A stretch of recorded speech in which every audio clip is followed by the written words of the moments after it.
Bună și bine ați venit pe canalul Alex10. Eu sunt Alex și astăzi vom juca Standoff 2. Nu știu cât la sută vă place Standoff-ul și cărora le place Standoff-ul. Dar eu am zis să încercăm acest joc. Nu știu dacă vreți neapărat ca eu să fac live. Dar dacă vreți să fac live, atunci dați pe like și subscribe. Că mi-arătați că vreți să fac live.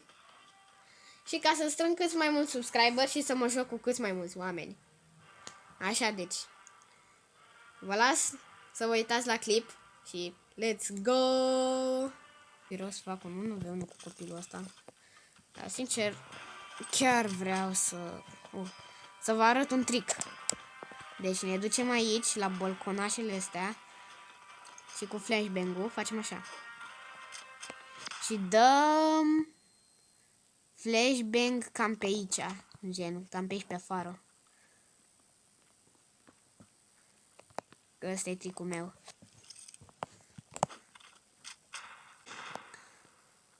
Bă, dar ce vă e frică, mă, de un adversar?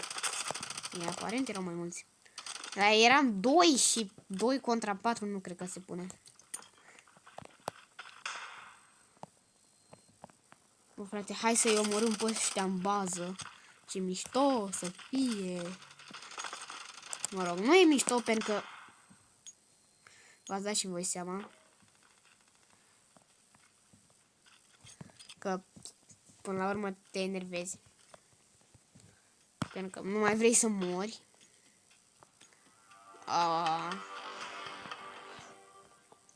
Păi atunci hai să pun tricul în acțiune. Bine, asta este atunci când se pușează tare, când se dă rush la A sau la B, cred, dar nu sunt sigur că și la B. Bro, cine a dat incendiary? Mă rog, molotov mai pe scurt. Dar că e bine, nu e într-o sticlă. Tai de capul meu, ce pro player sunt cu echipierii mei.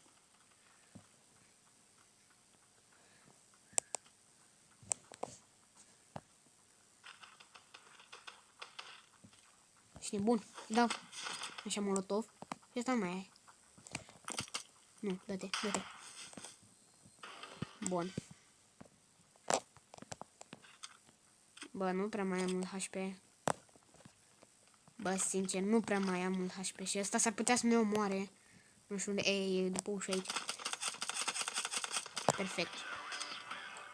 Bă, dar eu niciodată n-am apărut aici. Nu mi se pare corect. Am dat eu asta. Confiscat. Iau un pe 5 pentru că, deși s-ar putea să dea mai puțin damage, este mai precis. Și mie îmi plac armele mai precise. Dăm flashbang, da, asta este. Bun, am un pe așa ăsta și trebuie de bombițe. Băi, îmi pasă mai sulam deja, așa, de ce să-mi pun. Așa.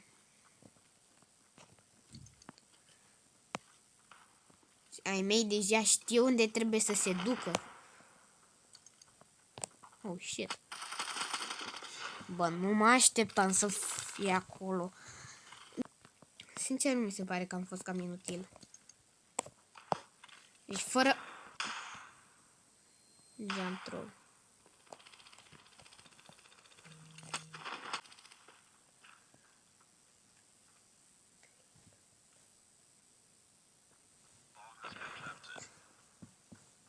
Bă, frate. Bun, deci am câștigat... Nu, s-a plantat bomba.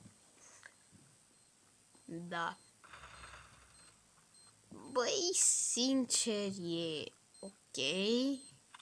Mai avem destul timp să dezamă să ești big brain. Frate.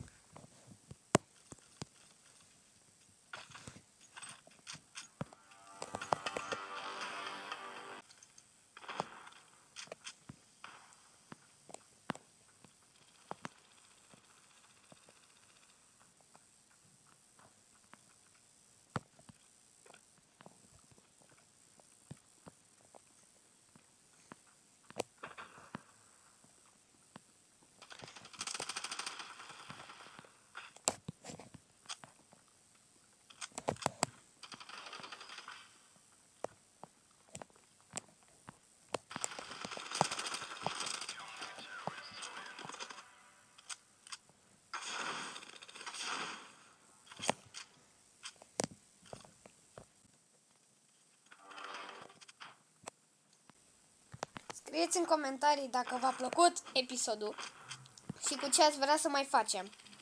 Orice joc, doar scrieți în comentarii. Bă, mi-am luat flashbang.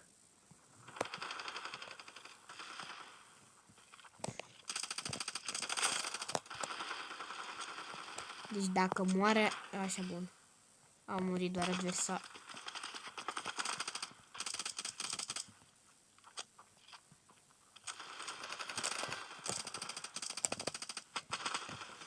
Bă, frate, ce lag am putut să am.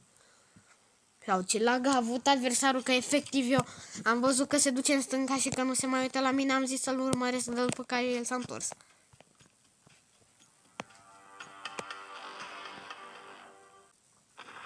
Dacă e să acționăm cu Molly.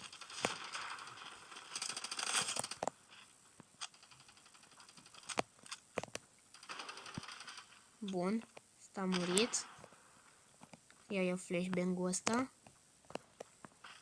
Stai puțin, mai sunt și alte flashbang-uri? Apare nu.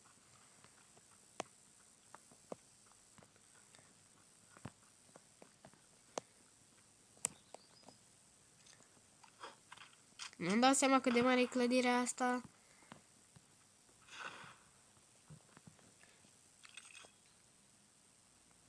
Cred că cam așa ar trebui să o dau. Da. Bă, duceți-vă repede,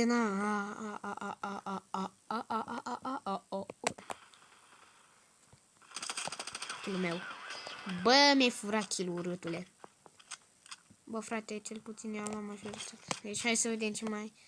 Hai, grenadă și flashbang din nou.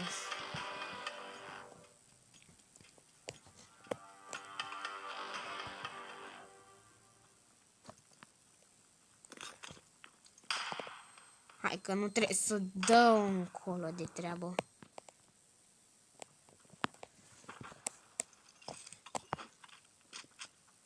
Bă, într-un fel, nu prea cred că a căzut cum trebuie. Haide, mișcați-vă. Nu te cred, bă, frate, one shot cu AK-47.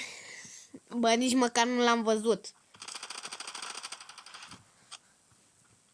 Da. Da, bă, da. Deci, bine-s, hai moari și tu bine-s. Sincer, chiar vreau să mai dau o rundă, pentru că nu mi s-a părut prea corect runda asta. Și mai vreau să mă lupt. Bun, haide. Hai toți cu flash-urile. Dar îmi plac băieții ăia care efectiv dau cu flash-ul. Efectiv, uite-te și tu. Mi se pare mult prea funny. Bă, efectiv toată echipa aruncă acum flash-uri. Da, bă, da. Bun, și cam atât a fost clipul de astăzi. Apăsați pe butonul de like și de subscribe dacă vreți să mai fac clipuri de genul cu Standoff 2 și ne vedem data viitoare. Pa!